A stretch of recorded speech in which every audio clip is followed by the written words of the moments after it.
अस्सलामुअलैकुम दोस्तों, सऊदी अरब में जब हज यात्री हज करने के लिए जाते हैं तो उन्हें वहाँ पर काफ़ी मेहनत करना पड़ती है। हज यात्रियों को अत्यधिक गर्मी के अलावा शारीरिक श्रम भी करना पड़ता है। हज यात्रियों को काफ़ी चलना पड़ता है, बड़ी बड़ी खुली जगहों में रुकना पड़ता है, जिसके कारण गर्मी ज़्यादा लगती है।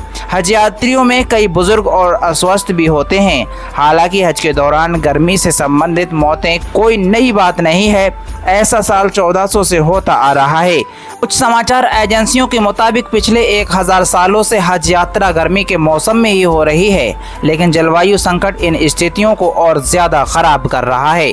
उनके शोध से पता चलता है कि साल 1850 से 1900 के बीच जो तापमान हुआ करता था, उसके मुकाबले आज की तुलना में वैश्विक तापमान में 1.5 डिग्री सेल्सियस की बढ़ोतरी हुई है। वहीं हज के दौरान हीट स्ट्रोक का खतरा 5 गुना तक बढ़ गया। कुछ हज यात्री बताते हैं कि तंबुओं में इतनी घुटन थी कि हम पसीने से सराबोर रहते थे और हमारा बुरा हश्र रहता था। हर साल हज के दौरान होने वाली मौतों का एक कारण ये भी है कि यात्री जीवन भर की बचत करने के बाद अपने जीवन के अंतिम समय में हज पर जाते हैं। कई मुसलमान इस उम्मीद में भी मक्का जाते हैं कि अगर उनकी मौत हुई तो वह हज के दौरान होगी, क्योंकि पवित्र शहर में मरना और वहां दफन होना किसी आशीर्वाद से कम नहीं माना जाता है। ऐसा माना जाता है कि जिसका वहां पर इंतकाल हो गया तो वह सीधे जन्नत में जाएगा। सऊदी अरब में हर साल हज यात्री भारी गर्मी, भीड़ से रौंदे जाने, बीमार होने या सड़क पर हादसे समेत अलग अलग वजहों से जान गंवाते हैं। ऐसे में मरने वालों की पहचान और उन्हें दफन करने जैसे दूसरे मामलों की जिम्मेदारी सऊदी अरब की सरकार उठाती है। सऊदी अरब के हज कानून में साफ तौर पर कहा गया है कि अगर कोई शख्स हज करते हुए जान गंवाता है तो उसकी लाश उसके देश नहीं भेजी जाएगी, बल्कि उनको सऊदी अरब में ही दफन किया जाएगा।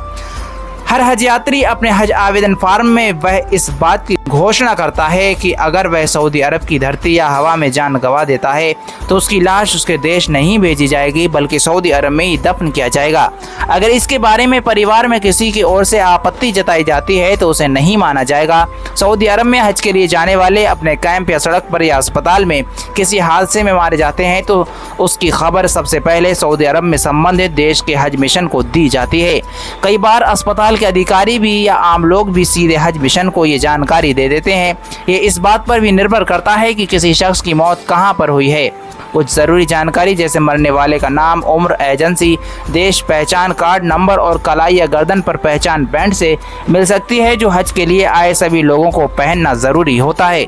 इन ज़रूरी जानकारियों से लाश की पहचान की जाती है। अगर मरने वाले हाजी के साथ कोई रिश्तेदार या जानने वाला व्यक्ति वहाँ पर मौजूद है तो उसकी पहचान करते हैं। अगर मरने वाले के परिवार वाले सऊदी अरब जाकर मरने वाले का आखिरी दीदार करना चाहें तो ऐसा संभव नहीं होता, लेकिन अगर वह मक्का में मौजूद होते हैं तो उन्हें लाश का अंतिम दर्शन करने और जनाजे में शामिल होने का मौका मिल जाता है। लाश की पहचान के बाद किसी मान्यता प्राप्त डॉक्टर का सर्टिफिकेट या मौत का सर्टिफिकेट पास के अस्पताल, हज ऑफिस या मेडिकल सेंटर से लिया जा सकता है। लाश की पहचान और मौत का सर्टिफिकेट जारी होने के बाद उसे नहलाने और दफन करने का काम शुरू हो जाता है।